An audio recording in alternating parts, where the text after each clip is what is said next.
Hi, Liz. How are you today? I'm well, Dean. Thank you so much for inviting me. Oh, I'm delighted that you're here. I know, as I mentioned before we began our recorded conversation, and I don't like to pretend like we haven't said hello before we start recording. Right. So we did have a brief little chat before we started recording. And you have a long history as a psychologist. And there's a great, I know there's a great diversity among psychologists and their orientation and experiences. And you have focused, um, I understand you had 50 years of experiences participating or practicing psychologist.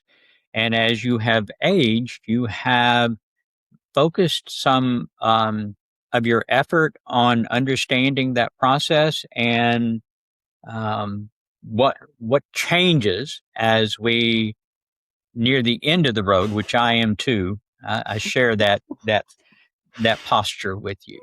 So, what?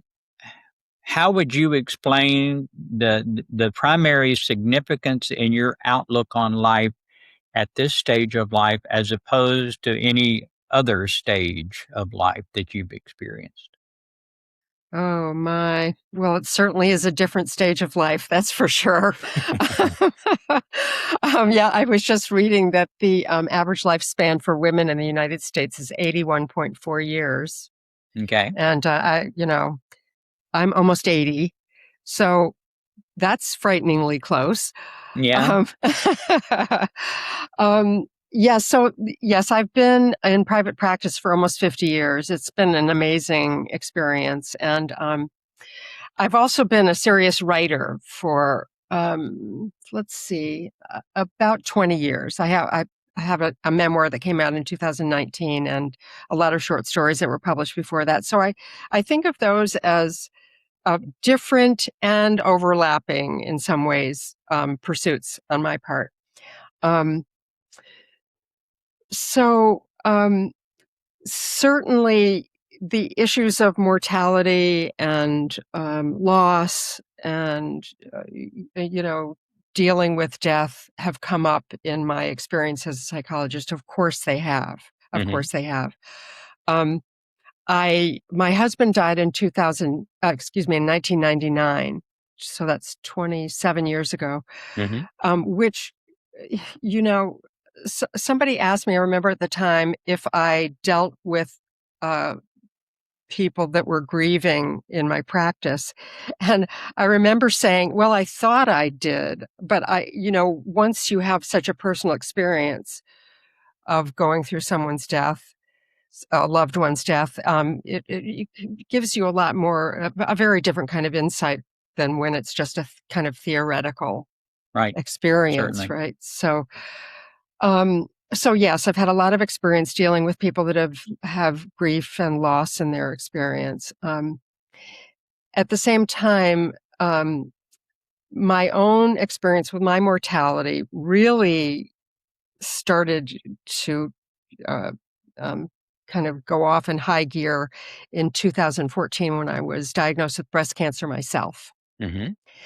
And I wish I didn't have to admit this, but I didn't handle that very well. I was kind of a big baby about it, Okay. and looking back on it, I wish that I'd handle that with more grace. I mean, I realize that it's a very scary thing for most people to go through. I'm not naive about that, but I think really, not only for my sake, but for my children's sake. I started thinking about, I want to approach the end of my life with as much grace as I can muster, because Hmm. I think it would be a burden for them to see me kind of approach the end of my life kicking and screaming and being, uh, uh, having a lot of angst about it. I think that would be a burden for them as well as for me too. So I started exploring this whole mortality thing in earnest. Hmm. And that's Okay. when I decided to write a book about it. Good. Okay. Have you, and I would guess that you have, but I'll ask as a psychologist, have you had opportunity to interact with many patients and or people that have experienced NDEs or near-death experiences? Um, there have been a couple of clients over the years that have, yes. And then I also have a couple of friends, and it's been interesting as I've been doing some readings with this book that just came out. There have been people in the audience that ask questions about that or tell me about their experiences with NDEs. I Hmm. did a fair amount of, there's a long chapter in my book about NDEs, and so I've done a fair amount of research on it. And now having more and more conversations with people as I've been engaging with audiences. Okay. And do you have a conclusion of the insights gained from that experience? Well, I have to admit that when I started before I delved into a fair amount of research on this, I think I would align myself more with the kind of more scientific explanation of NDEs that they might be based on, chemical reactions that happen in a person's brain as they're sort of in a semi-dying state that create these what might be called visions or experiences. As I explored this more and see that there are the kind of spiritualist approach, the parapsychologist approach, and the medical approaches, that there's so much research and in, peer-reviewed journals, serious journals, that that reveal such similarities across the board with people that report NDEs. It's made me much more of a believer in the experience, and um, and that research was quite comforting to me, I must say, as somebody that came in looking at NDEs with a more skeptical approach, a skeptical um, uh, glance at the experience. I think the research made me much more uh, of a believer and much more comforted, I will say. Okay. You think your aging contributed to your willingness to incorporate that belief? My aging and my exposure to all the research. Okay. Just the multitude of commonality of the experience. Yes, yes, and again, in very respected peer-reviewed journals. They were not. It was. It's hard to discount. Hmm. Yes, it is. Yeah, when you do the research, it Yes, most yes, definitely is. exactly, exactly. Yeah. The in within psychology, I know there is a great division with the foundational opinion that the mind um, is a product of the brain, or that the mind is independent of the physicality. Do you hold sternly to either of those camps? I just love all the research that's happening right now about consciousness. I think it's kind of the next frontier of scientific research. I think it's totally fascinating. And this might be a little bit off topic to what you're asking, Dean, but one of the most fascinating research rabbit holes I went down was into panpsychism. I don't Hmm. know is that something you're familiar with? Yes. Yes. Yeah. So that was, by the way, another area of exploration that ended up being quite comforting to me in my anxiety about my mortality. So I sort of ended up where I am these days is that um, I'm inclined to ascribe to the belief that consciousness, and I would use that as another way of talking about the mind, Hmm. that consciousness is ubiquitous feature of everything in the universe. Hmm. Okay. Everything. It's easy for me to believe that about my dog and my cat. It's because very, you very, want to. I want to, and I do. I really, really, really do. But in everything I've read, plants have an enormous consciousness. Trees communicate with each other. Whales can communicate to another whale 300 miles away. And coral have an incredible consciousness, intelligence, I should say. And so I've come to believe that consciousness, or what I would call the mind, is a feature of everything in the universe. It, and again, that feels very comforting to me. All my molecules, can combine with other mind-like molecules. When you feel that, those molecules just kind of perk up. Yes, exactly. Exactly. I do. What? Huh? I like that. Right. I do like that a lot. Yeah. Okay. Well, I am a fairly significant researcher of consciousness. And I've written 4 books, and all of which are on consciousness, and they're graduated. If you're a novice, then I have an elementary book, and all the way up to a detailed book. And philosophy of the mind is actually an subsect of philosophy that focuses primarily on consciousness, and Yes. totally inconclusive in anything that they've researched. But a philosopher by the name of David Chalmers, back in the early 90s, wrote a book that was transformative in their thinking, in that it delineated what he described as the hard question of consciousness. The easy question is certainly we can move, we talk, there's things, essentially what Immanuel Kant described as the physical aspects, sourced thought, and what becomes difficult is the a priori stuff that is not physically based. Yes. But consciousness, what you're referencing in your statements about consciousness, is only an aspect of consciousness. Certainly, we have awareness, and awareness is a feature of consciousness, Sure. but in and of itself, it's not consciousness itself. And understanding consciousness is everything. It is not just plants and animals.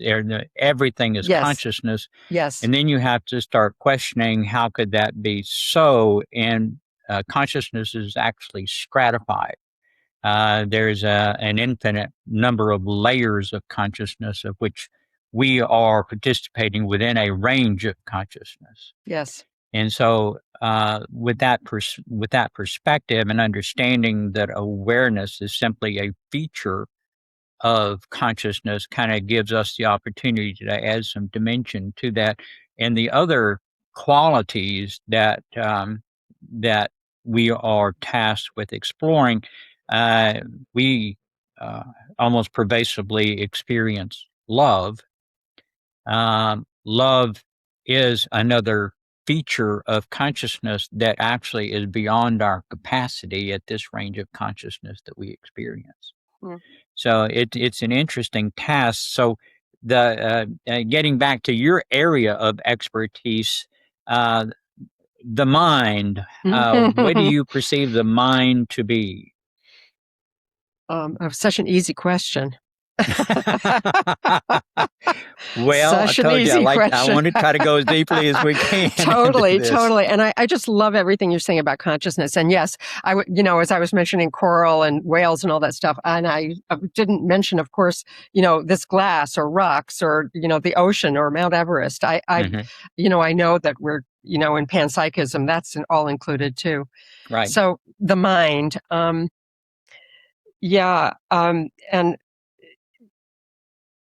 So, obviously I'm a soft scientist, not a hard scientist. Right, I understand. Yeah. So, well, the mind is a soft science. right, right. Can't get much more soft than that. That's right.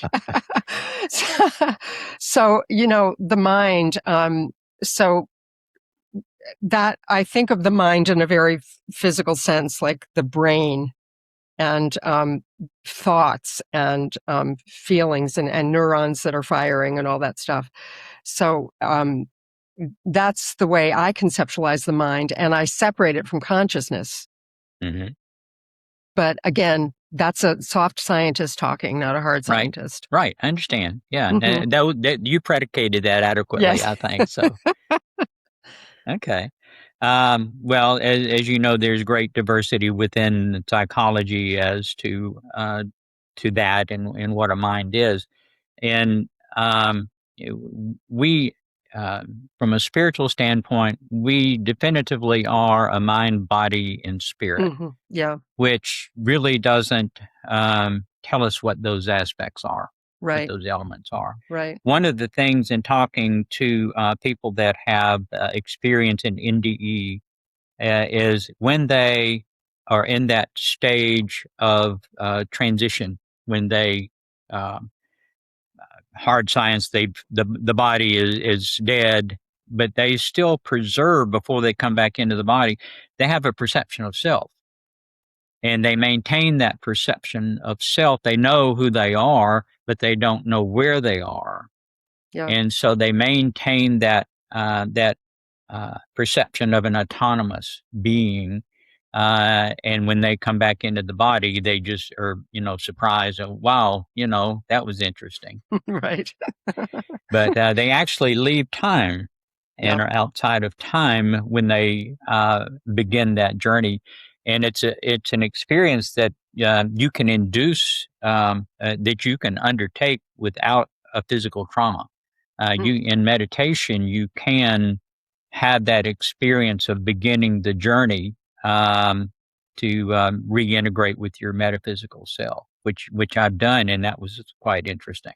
Yeah. And it was actually remarkably relaxing.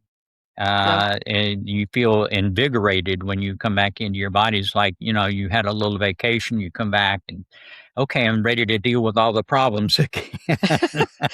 Did you have this sort of often repeated experiences of that people that have NDEs report? Did you see the tunnel and the bright light, and was that part of your experience? Well, yeah, and the explanation that I received in the nature of my experience, we humans are terribly diverse in our degree of progression along the consciousness path. Those that have progressed farther along the path require less stages of transition when they die. And so it is absolutely normal that they may only require 2 or 3 lights, which are way stations, which is an opportunity for them to surrender the attachment to the body and surrender the identity that they created and reintegrate with their metaphysical self. Those that are still in the lower dimensions of this range of consciousness require more transitional stages. And so, you may require 14 or 15 stages. It doesn't matter. It's just whatever that individual needs is what is provided to allow them to surrender those perceptions, those aspects of their mind that require them to be comfortable in that transition. And so there's great diversity, and there's great diversity in the reports of the NDEs that, I've had so many, and then I had a little conference and they asked me whether I wanted to go back or not.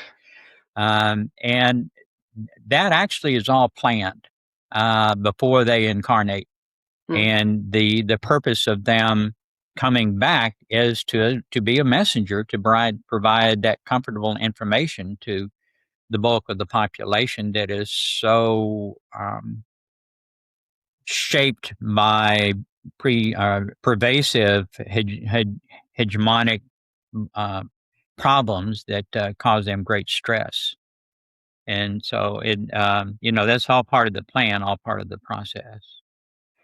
Well, I mean, so I think I was, in doing this exploration and writing the book, I think I was visited in some ways to soothe me and to comfort me, Mm-hmm.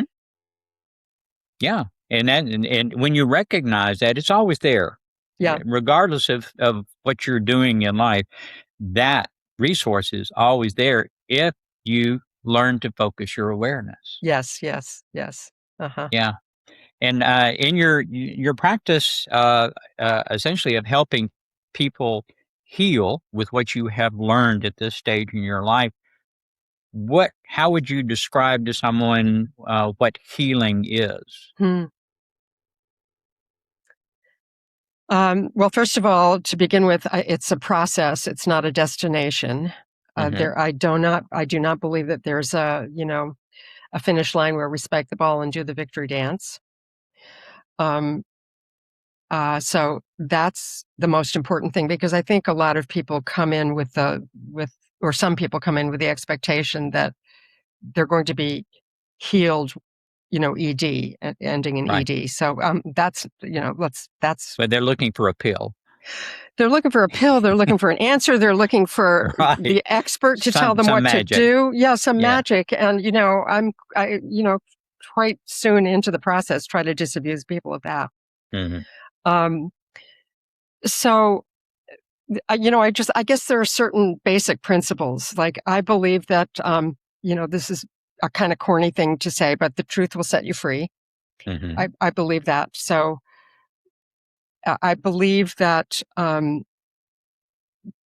the focusing on the relationship we have with ourself and having an integrated sense of self, so we're not in a civil war with ourself. Like, by that I mean some feelings or experiences or memories even that are wanting to be expressed, but that we feel frightened of, Mm-hmm. and that we push down.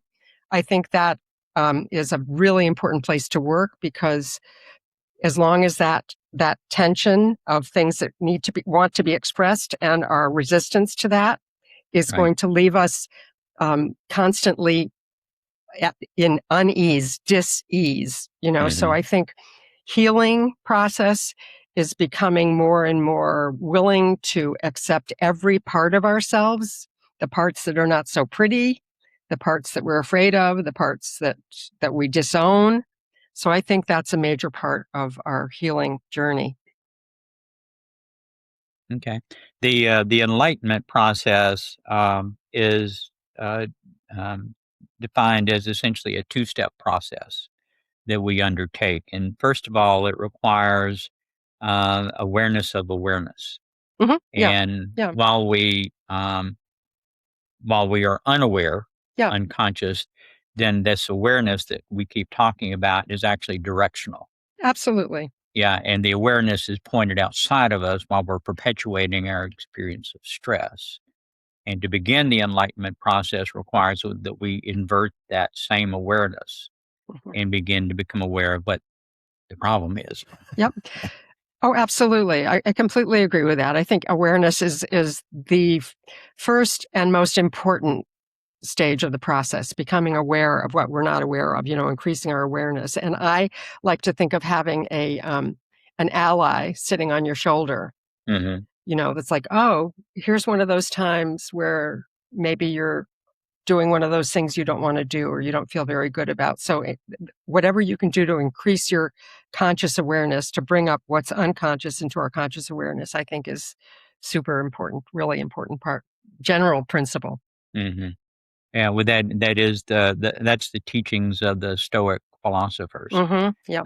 That understand that our experiences are message laden, and so when we experience anything that we don't like, that's the red flag to us to become aware of what it is we need to heal.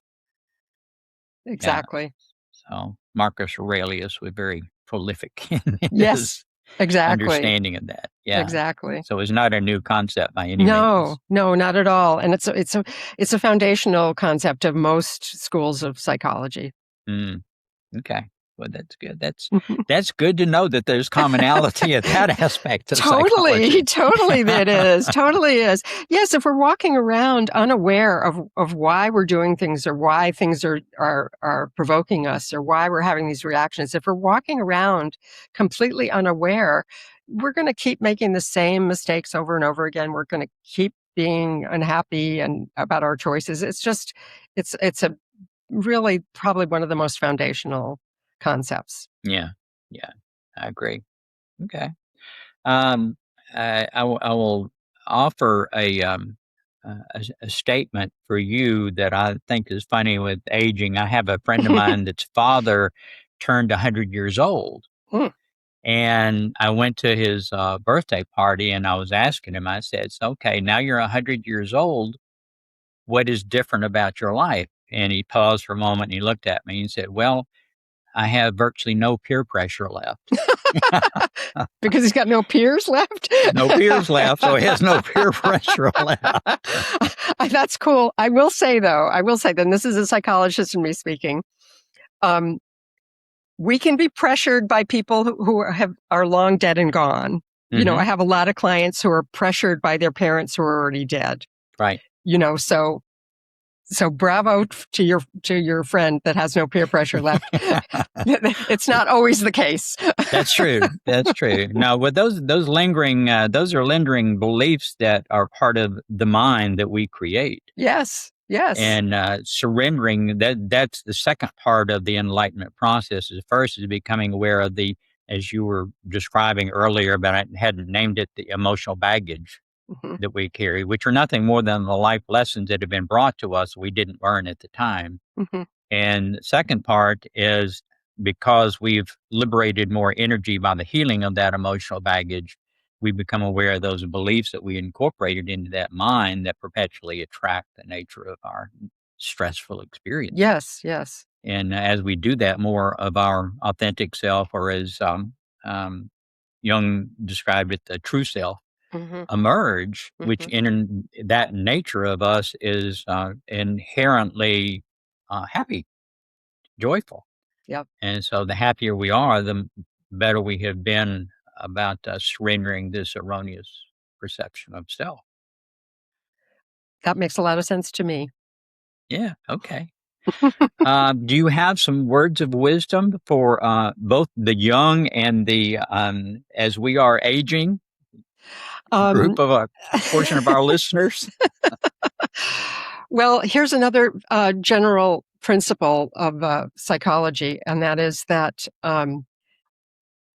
avoidance, when we avoid things that are scary or anxiety provoking, we just increase the anxiety and the fear. The antidote to that is approach. So, actually, you begin to fear the fear.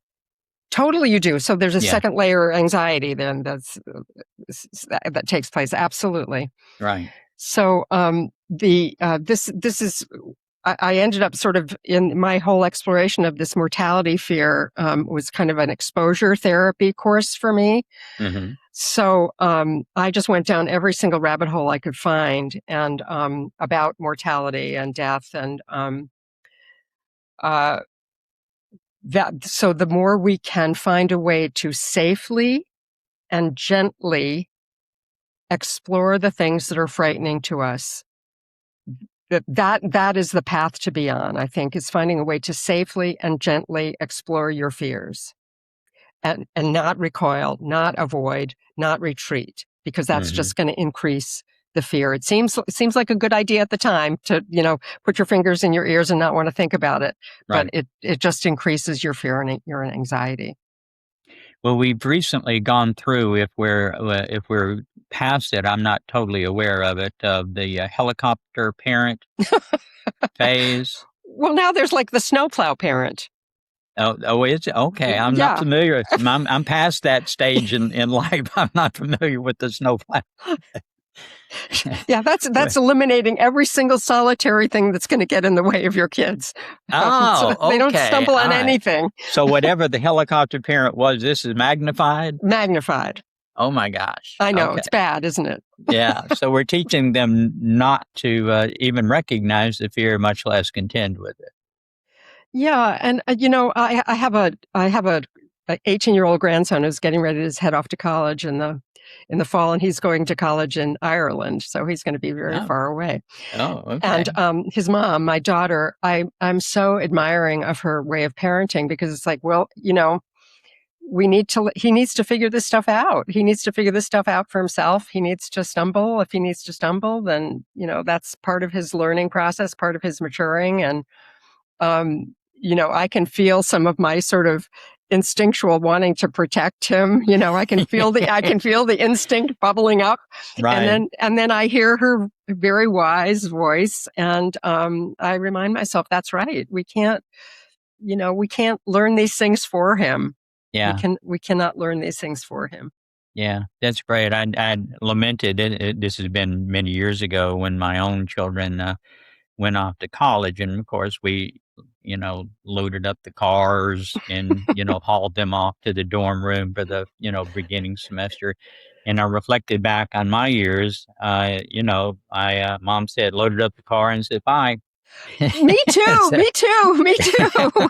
Me too. Dropped me off right in smack in the middle of Washington D.C. and said, "See ya."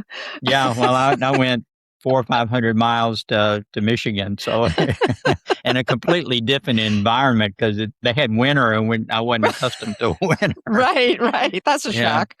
but I remember my first real awakening when I was a freshman year, and I was living in the dorm, and I got the flu, Hmm. and it dawned on me that I can't call anybody to go get the medicine for me. I got to get out, go to the store and buy my own meds. Yes, exactly. But my kids missed that, and I think Yeah. most of the kids today have probably missed that too. But it's Yeah. very empowering, to know that you can do that and to survive that. I think Yeah. so too. It's interesting. My kids have told me over the years, especially when they were younger, they're in their 50s now, but that the times when I've kind of stepped in and tried to kind of solve problems for them, what Mhm. they've said to me is, Mom, that makes us feel like you don't have confidence in us. Like Really? that you Okay. don't believe we can do it ourselves. That was a real wake up call for me. And I hadn't, here I was thinking it was coming from a wanting just to be helpful place, Right. but not realizing some of the ways it might impact them. Well, which should have told you they're still learning in Yes. their adult years. Yes. So, Yes. Exactly. yeah. Exactly. Yeah. Exactly. Okay. All right. Liv, Hmm. I have enjoyed this chat. I hope that you have. I have too, Dean. I think it's been great, and I think it'll be a big help to our listeners. I think it's been very down to earth and very insightful for a lot of folks. Well, thank you so much. I really enjoyed our conversation. I have too. Well, I'm going to hit the stop button, and if Okay. you will just stay on the line for a few minutes, and we'll Will have do. a few words of chatting goodbye. Will Thank you, do. folks, for listening.